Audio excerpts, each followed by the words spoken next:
యాక్చువల్‌గా సాధారణంగా పిల్లల్లో అంటే చిన్న పిల్లల్లో కొంచెం మూర్ఛ వస్తూ ఉంటది కొంతమంది పిల్లలకి. అసలు సాధారణంగా పిల్లల్లో ఏ వయసులో ఈ వ్యాధి వస్తుంది? అంటే వ్యాధిని అనకూడదు. బట్ ఏంటంటే తప్పక అనాల్సిన పదం అది.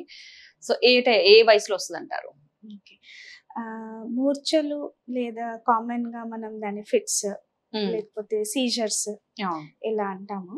సో, పిల్లలలో రైట్ ఫ్రమ్ న్యూబార్న్ అంటే పుట్టిన తర్వాత ఒకటో రోజు, రెండో రోజు, మూడో రోజు నుంచి హ్మ్. లైఫ్ టైమ్ ఎప్పుడైనా మనకి సీజర్స్ అనేటివి రావచ్చు. కానీ ఎందుకొస్తున్నాయని కారణాలు వేరీ అవుతాయి అకార్డింగ్ టు ఏజ్. హ్మ్. సో, న్యూబార్న్‌కొచ్చే రీజన్స్ వేరే ఉంటాయి. పెద్దవాళ్ళకొచ్చే రీజన్స్ వేరే ఉంటాయి. సో, మనకి ఎందువలన వస్తున్నాయనేది మనము దాన్ని ఇన్వెస్టిగేట్ చేసుకుంటాం. అండ్ అకార్డింగ్‌గా ట్రీట్ చేసుకుంటాం. ఓకే. అట్లా. So, age anywhere newborn to adult any time fits అనేటివి రావచ్చు. ఒక ఓకే. పర్టిక్యులర్ ఏజ్ అంటూ కాదు. కారణాలు డిఫరెంట్ ఉంటాయి. రీజన్స్ డిఫరెంట్ ఉంటాయి. హ్మ్. అకార్డింగ్ టు ఏజ్ చేంజ్ అవుతుంటాయి. ఓకే. యాక్చువల్‌గా ప్రెగ్నెంట్‌గా ఉన్నప్పుడు లేడీస్ వాళ్ళు తీసుకునే ఏదైనా ప్రికాషన్స్ కావచ్చు, ఫుడ్ కావచ్చు, మెడిసిన్ ఎనీథింగ్ అది ఈ పిల్లల మీద ఎఫెక్ట్ పడే అవకాశం ఉందంటారా? అంటే ఇప్పుడు మూర్ఛ అనేది కొంచెం బాధపడాల్సిన విషయం. చిన్న బోర్న్ బేబీ అన్నది చాలా బాధపడాల్సిన విషయం కాబట్టి ఆ ఎఫెక్ట్ ఉంటదంటారా కొంతైనా? ఓకే. డ్రగ్స్ ఎఫెక్ట్ ఏవైతే ప్రెగ్నెన్సీలో తీసుకోకూడదు దీన్ని టెరాటోజెనిక్ డ్రగ్స్ అంటారు. హ్మ్. ఆ డ్రగ్స్ ఏమైనా తీసుకుంటేనే బేబీ మీద ఏమైనా ఎఫెక్ట్ పడే ఛాన్సెస్ ఉంటాయి. మామూలుగా అలౌడ్ డ్రగ్స్ ఉంటాయి. కేటగిరీ ఏ అంటాము. అంటే ఆ drugs are safe in pregnancy. దానివల్ల అయితే పిల్లలకి ఏం కాదు. కానీ ఆహ్, వాడకూడనిది డ్రగ్స్ ప్రెగ్నెన్సీలో వాడితే బేబీస్ మీద ఏమైనా ఎఫెక్ట్ పడే రిస్క్ ఉంటుంది. ఓకే. అండ్ ఇంకొకటి ఏంటంటే సపోజ్ మదర్‌కి ఏదైనా ఇన్ఫెక్షన్ అంటే ప్రెగ్నెంట్ ఉన్నప్పుడు ఫస్ట్ 3 మంత్స్‌లో కానీ are during pregnancy any time ఏదైనా ఇన్ఫెక్షన్ ఎలాంటి ఇన్ఫెక్షన్ అంటే సైటోమెగాలో వైరస్ అంటే ఒకటి ఇన్ఫెక్షన్ అంటారు. టార్చ్ గ్రూప్ అనేది ఒక ఇన్ఫెక్షన్ అంటారు. అటువంటి టైప్ ఆఫ్ ఇన్ఫెక్షన్ ఏమైనా అయితే అది మదర్ నుంచి బేబీకి ఎఫెక్ట్ అయ్యే రిస్క్ ఉంటది. అండ్ దానివల్ల బేబీ గ్రోత్ అనేది ఎఫెక్ట్ అయ్యే రిస్క్ ఉంటది. సో, ఆ పర్టిక్యులర్ టార్చ్ గ్రూప్ ఇన్ఫెక్షన్స్ ఏమైనా మదర్‌కి ప్రెగ్నెన్సీలో వస్తే అప్పుడు బేబీ మీద ఎఫెక్ట్ అయ్యి బేబీకి తర్వాత పుట్టాక ఫిట్స్ వచ్చే ఛాన్సెస్ ఉంటాయి. సో, కానీ మామూలుగా దగ్గు, జ్వరము దానివల్ల అయితే బేబీకి ఏం కాదు. యాక్చువల్‌గా పిల్లల్లో ఈ మూర్ఛ ఉంది అని పేరెంట్స్ గుర్తించడం ఎలా? ఎందుకంటే చాలా మందికి తెలియదు. దానివల్ల చాలా ప్రమాదాలు ఎదుర్కొంటున్నారు కూడా చాలా మంది పేరెంట్స్. అలా కాకుండా మనం ఫస్ట్‌లోనే గుర్తించడం వల్ల కొంతమంది మనం కేర్ తీసుకోవడానికి ఉంటుంది కాబట్టి. సో, మూర్ఛలు అనేది దాన్ని ఐడెంటిఫై చేసుకోవడము దాని లక్షణాలను బట్టే. హ్మ్. సిమ్టమ్స్ ఎలా ఉన్నాయో దాన్ని బట్టే. ఎందుకంటే డాక్టర్‌గా కూడా మీరు నాకు ఏ సిమ్టమ్ చెప్తే దాన్ని బట్టే నేను చెప్పగలుగుతాను. ఓకే. ఇది ఫిట్స్ ఉండొచ్చా? కాకపోవచ్చా? అవును. ఓకే. సో, యూజువల్‌గా నాకు ఫిట్స్ చాలా రకాలుంటాయి. హ్మ్. కొన్ని జనరల్ ఫిట్స్ అంటాం, ఫోకల్ ఫిట్స్ అంటాం, అబ్సెన్స్ ఫిట్స్ అంటాం. ఇట్లా రకాలుంటాయి. ఓకే. సో, జనరల్ ఫిట్స్ ఎట్లా వస్తాయి? మొత్తం బాడీకొస్తాయి. అందులో ఏంటి కళ్ళు తేలేయటం ఈ రకంగా, కొంచెం ఫేస్ ఎక్స్‌ప్రెషన్ మారిపోవడము, స్టిఫ్‌గా అయిపోవడం బాడీ, పిడికిలు పట్టేయడము, ఈ రకంగా ఇట్లా పోస్చర్ చేసేస్తారు. మనం పిలిచినా పలకరు. మొత్తం బాడీ స్టిఫ్ అయిపోతుంది. ఏమైపోతుందని చూడడానికి చాలా భయంకరంగా ఉంటుంది యాక్చువల్లీ. ఓహ్! సో, మొత్తం బాడీ స్టిఫ్ అయిపోయి కొట్టుకోవచ్చు వాళ్ళు ఇలా ఇలా చేతులు, కాళ్ళు కొట్టుకోవచ్చు. అండ్ మనం పిలిచినా పలకరు వాళ్ళు. సో, దాన్ని జనరల్ ఫిట్స్ అంటాం మనం. రెండోది ఫోకల్ ఫిట్స్ అంటారు. అంటే ఏంటి బాడీకి వన్ పార్టే వస్తది. ఓహ్!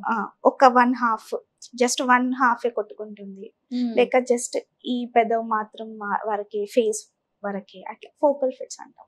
ఓకే. అందులో సోయ అనేది ఉండొచ్చు. హ్మ్. సోయలో ఉంటారు. కానీ అదేంటో ఆటోమేటిక్‌లీ అదే ఒక బాడీ పార్ట్ కొట్టుకుంటుంది అంట. ఓహ్! దాన్ని ఫోకల్ ఫిట్స్ అంటారు. హ్మ్. ఓకే. మూడోది ఒకటి ఉంటది అబ్సెన్స్ సీజర్స్ అంటారు. అందులో ఏంటంటే ఉన్నట్టుండే పాజ్ అయిపోతారు ఇట్లా. మాట్లాడుతూ ఆగిపోతారు. ఓహ్! ఫ్యూ సెకండ్స్ కోసం. హ్మ్. ఏమైందా? ఏంటా? అనే లోపే మళ్ళీ కాన్షియస్‌కొచ్చేస్తారు. హ్మ్.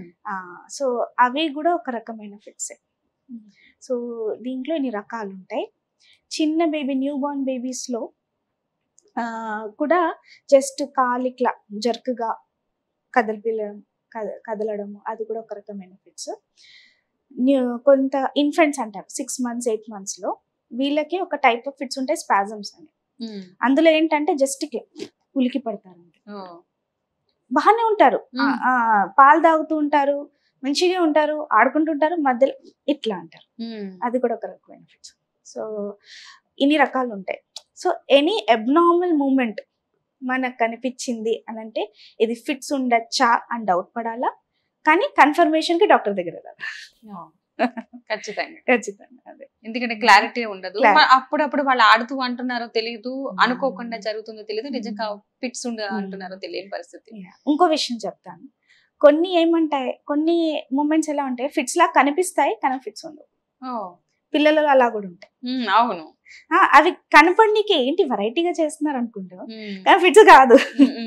అలా కొన్ని బిహేవియరల్ ఉంటాయి, దానివల్ల కొంచెం కన్ఫ్యూజ్ అవుతారు. సో అందుకే అలాంటి డౌట్ ఏమైనా ఉంటే వచ్చి పీడియాట్రిక్ న్యూరాలజిస్ట్ ని ఒకసారి కలిసి ఇది ఫిట్స్ అయినా కాదా, మామూలా ఏం కాదా అని కన్ఫర్మ్ చేసుకో. ఈ ఫిట్స్ కి చికిత్స అనేది అంటే పూర్తిగా క్యూర్ చేయడానికి ఉందంటారు అసలు? ఇది డిఫికల్ట్ క్వశ్చన్.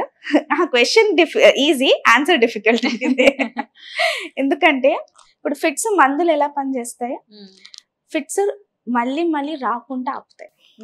ఓకే, కానీ అది రూట్ కాజ్ ని పూర్తిగా క్లియర్ చేయదు. ఓకే, ఇప్పుడు మీరు నన్ను అడిగారు ఫిట్స్ ఎందుకు వస్తాయి అని నేను అన్నాను. ఇప్పుడు ఫస్ట్ ఏంటంటే ఫిట్స్ ఎందుకు వస్తాయనంటే మన బ్రెయిన్ లో యాక్చువల్లీ చాలా ఇవి వచ్చేటి బ్రెయిన్ నుంచి, ఫిట్స్ వచ్చేటి బ్రెయిన్ నుంచి. ఓకే, సో మన బ్రెయిన్ లో చాలా చిన్న చిన్న నరాలు ఉంటాయి, స్మాల్ మైక్రో, అంటే మన మైక్రోస్కోప్ కింద పెట్టి చూస్తే కనిపించే నరాలు, అంత స్మాల్ నరాలు. ఆ నరాలు ఒక నెట్వర్క్ లో ఉంటాయి. ఒక నరం ఇంకో నరంకి కమ్యూనికేట్ చేయాలంటే ఎలక్ట్రికల్ సిగ్నల్స్ పాస్ చేస్తాయి. అంటే అంత ఇంట్రికేట్ ఉంటది, అంత కాంప్లెక్స్ ఉంటది. సో ఇప్పుడు ఆ ఎలక్ట్రికల్ సిగ్నల్ లో ఏదైనా డిస్టర్బెన్స్ అయింది, ఒక షార్ట్ సర్క్యూట్ లా అయింది, అది ఫిట్స్ చేస్తుంది. So it is nothing but short circuit off electrical signals in the brain. Okay, ఇప్పుడు ఆ డిస్టర్బెన్స్ చేయడానికి ఏదైనా కారణం ఉండొచ్చు బ్రెయిన్ కి రిలేటెడ్.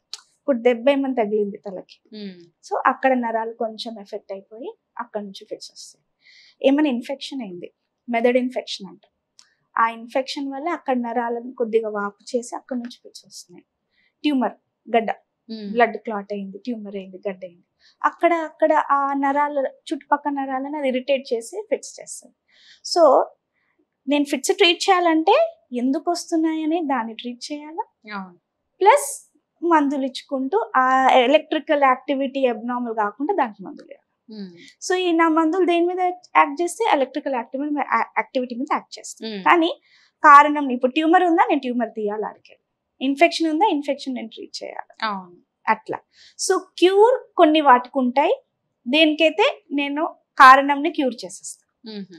కొన్ని ఎట్లా ఉంటాయంటే ఏ కారణం లేకుండా వచ్చే ఫిట్స్ ఉంటాయి, అవి జెనెటిక్ కారణాల వల్ల వచ్చేవి. సో అందులో మీరు స్కాన్ చేయండి, టెస్ట్లు చేయండి, అన్ని నార్మల్ ఉంటాయి, కానీ అయినా వాళ్ళకి ఫిట్స్ వస్తుంటాయి బికాస్ ఆఫ్ జీన్స్, ఏదో జెనెటిక్ రీజన్ వల్ల. సో వాళ్ళకి కంప్లీట్ గా క్యూర్ చేయలేము మనము, కానీ మందులు ఇచ్చేసి ఫిట్స్ రాకుండా కంట్రోల్లో ఉంచుతాం. అంటే వాళ్ళు రెగ్యులర్ లైఫ్ లీడ్ చేసుకోవచ్చు, కానీ మెడిసిన్ తీసుకుంటూ ఉంటాం కంప్లీట్ గా. అది ఫస్ట్ మనం అంటే వాళ్ళు వచ్చిన ఫిట్స్ ని బట్టి చెప్పేయచ్చు. ఇంకా లైఫ్ లాంగ్ మెడిసిన్ వాడాలి, లైఫ్ లాంగ్ లేక 2 years లేక 2 years, కొన్ని వాటికి 2 weeks ఇస్తాం, కొన్ని వాటికి 3 months 6 months ఇస్తాం, కొన్ని వాటికి 2 years ఇస్తాం, కొన్ని వాటికి లైఫ్ లాంగ్. సో దేని మీద డిపెండ్ అవుతావు, కారణం మీద డిపెండ్ అవుతుంది ఎందుకు వస్తున్నాయి అట్లా.